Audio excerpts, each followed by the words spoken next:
Bienvenue à Un café avec ton pasteur et aujourd'hui nous prenons cette 10e question.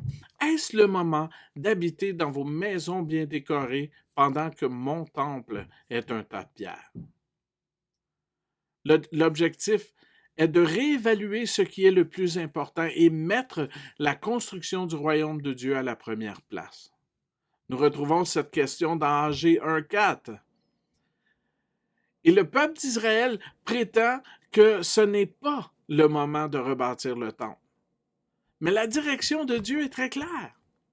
Le momentum était là. Il était temps que le peuple d'Israël, pour le peuple d'Israël, de s'engager dans la reconstruction du temple. Mais le peuple était ingrat, indifférent, allié avec tout ce qui était contraire aux principes de Dieu. Ce peuple confortable oublia le pourquoi de son confort. Et par qui le confort est arrivé.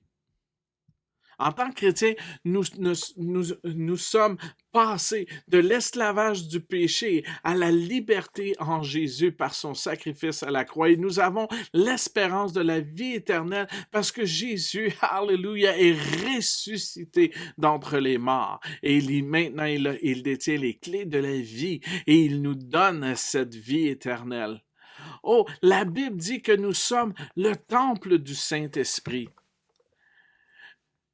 Nous avons été restaurés comme le peuple d'Israël. Nous connaissons la vraie liberté et il est important de ne pas prendre cela pour acquis. Notre rôle est d'annoncer que le royaume de Dieu est accessible à tous. La reconstruction du temple signifie pour le chrétien la construction de l'Église, où chaque personne qui entre en relation avec Dieu en Jésus est une pierre vivante. Alors que ces pierres vivantes s'assemblent, c'est alors que prend forme l'Église de Jésus-Christ. Il est temps de bâtir l'Église et de partager l'amour de Jésus, un message pertinent qui transforme les vies. Alléluia. Donc sur ce,